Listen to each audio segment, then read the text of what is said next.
नमस्कार, मी पंजाब डक. आज आहे 22 जुलै 2026. आजपासून परत एकदा राज्यातल्या शेतकऱ्याला अंदाज देणार आहे. कारण की राज्य शेतकऱ्याला सांगू इच्छितो की काही काही भागामध्ये अतिमुसळधार पाऊस पडणार आहे, काही ठिकाणी अतिवृष्टी होणार आहे.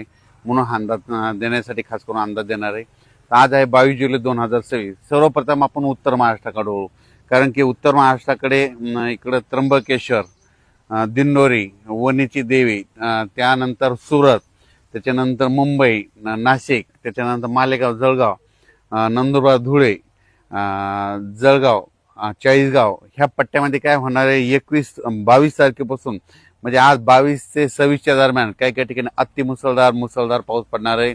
म्हणून धुळे जिल्हा, चाळीसगाव तालुका, त्याच्यानंतर जळगाव जिल्हा, त्याच्यानंतर पाचोरा, बोदवड, रावेर ह्या तालुक्यातल्या शेतकऱ्यांनी अंदाज लक्षात घ्यायचा. त्याच्यानंतर नाशिक, मालेगाव, कळवण, सटाणा, नामपूर, येवला त्या सगळ्या पट्ट्यातल्या जर नाशिक दिलं तर सगळ्यांनी काय करायचं, या 21 ते 26च्या दरम्यान नाशिक, उत्तर महाराष्ट्राकडं काही ठिकाणी अतिवृष्टी होणार आहे. म्हणून हा अंदाज लक्षात घ्यायचा.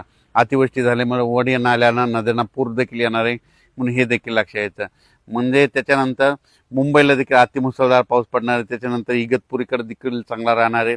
संगमनेर, अकोले, ओझर, गणपती त्या परिसरात देखील जोराचा पाऊस पडणार आहे. जुन्नर, सिन्नर तिकडे जरी खूप या 21 ते 26 चांगला पाऊस पडणार आहे. त्याच्यानंतर कोकणपट्टी, घाटमाता म्हणजे रत्नागिरीपासून इतर पालघरपर्यंत ते घाटमाथ्यावरला पाऊस जोरात मुसळधार चालूच राहणार आहे 26 तारखेपर्यंत. म्हणून हे अंदाज लक्षात घ्यायचा. पुण्याकडे देखील खूप पाऊस पडणार आहे. पुण्याच्या पश्चिम भागाकडे खडकवासला धरण क्षेत्रामध्ये, लाभ क्षेत्रामध्ये तिकडे देखील पाऊस पडणार आहे. म्हणून एखाद्या खडकवासला धरणातलं पाणी देखील सुटू शकतं. म्हणून सतर्क राहण्याची गरज आहे. नदीकाठच्या शेतकऱ्यांना आपण आपल्या मोटर काढण्याची तयारी ठेवावी. त्याच्यानंतर इकडं महाबळेश्वरकडे देखील 21 ते 26च्या दरम्यान खूप जोराचा पाऊस पडणार आहे. काही काही ठिकाणी अतिवृष्टी होईल, मुसळधार पडणार आहे.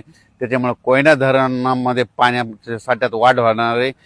एका दिवस हे कोयना धरण ह्या 8 दिवसामध्ये भरू शकतं. म्हणून हे अंदाज देखील त्या कोयना धरणाच्या लाभ क्षेत्रांना लक्षात येतात. अहिल्यानगर जिल्ह्यामध्ये 22 तारखेपासून ते 26 जुलैपर्यंत चांगला पाऊस पडणार आहे. म्हणून अहिल्यानगरच्या सर्व शेतकऱ्यांना अंदाज लक्षात घ्यायचा. ह्या पावसामध्ये कोणताही भाग वंचित राहणार नाही अहिल्यानगर जिल्ह्यातला. म्हणून त्यांनी हे अंदाज लक्षात घ्यायचा. पुणे जिल्ह्यात देखील कोणताही भाग वंचित राहणार नाही. म्हणून हे देखील अंदाज लक्षात घ्यायचा. त्याच्यानंतर सोलापूर जिल्ह्यामध्ये 26 तारखेपर्यंत पाऊस पडणार आहे, चांगला पडणार आहे. इकडं जसं अतिवृष्टी तितका नाही पडणार, पण तुमच्या इकडे पिकाला लागेल तसा पडणार आहे. म्हणून हा अंदाज लक्षात घ्यायचा. त्याच्यानंतर बीड जिल्ह्यात देखील आज 22 तारखेपासून ते नाही पडणार, पण तुमच्या इकडे पिकाला लागेल तसा पडणार आहे. म्हणून हा अंदाज लक्षात घ्यायचा. त्याच्यानंतर बीड जिल्ह्यात देखील आज 22 तारखेपासून ते